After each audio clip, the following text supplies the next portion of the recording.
तयारी सुरू झाली आहे। डिसेंबर अखेर जिल्हा परिषद पंचायत समित्यांचा बिगुल सुद्धा वाजणार आहे आणि आता मकर संक्रांतीपूर्वी मुख्यमंत्री माझी लाडकी बहीण योजनेतील लाडक्या बहिणींना एकूण 3 हप्ते म्हणजेच 4500 रुपये मिळणार आहेत।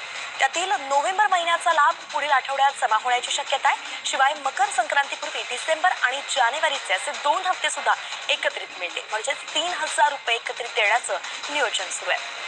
वरिष्ठ अधिकाऱ्यांनी खरं तर ही माहिती दिलेली आहे। लाडकी बहीण योजनेचा लाभ सुरू ठेवण्यासाठी ई-केवायसी बंधनकारक करण्यात आलेली आहे आणि त्यासाठी 31 डिसेंबरची मुदत सरकारकडून दिली गेली आहे।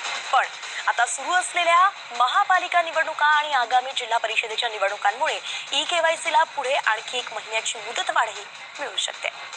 तुम्ही व्हिडिओमध्ये पाहिलंच असेल, मराठी न्यूज चॅनलवर आलेली ही बातमी। काल आलं होतं 3000 मिळतील, आज आले 4500 मिळतील। सरकार रोज पैसे पाठवते, पण बहिणींच्या खात्यापर्यंत पैसे काही येतच नाहीत। रोज नवीन आणि खोटी बातमी येते आणि आम्ही न्यूज चॅनलवरती विश्वास नाही ठेवायचा, मग कोणावर ठेवायचा हेच आजकाल कळत नाही। निवडणूक झाली, निकाल आला तरी अजून लाडक्या बहिणींना पैसे मिळायचं काही नाव नाही। लवकरच पैसे खात्यात जमा करावे अशी अपेक्षा आपण रोज करतोय, पण पैसे काही जमा होत नाहीत।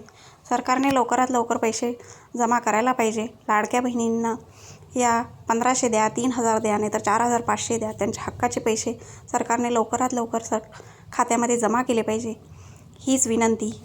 व्हिडिओला लाईक करा, शेअर करा आणि चॅनलला सबस्क्राईब करा। थँक्यू।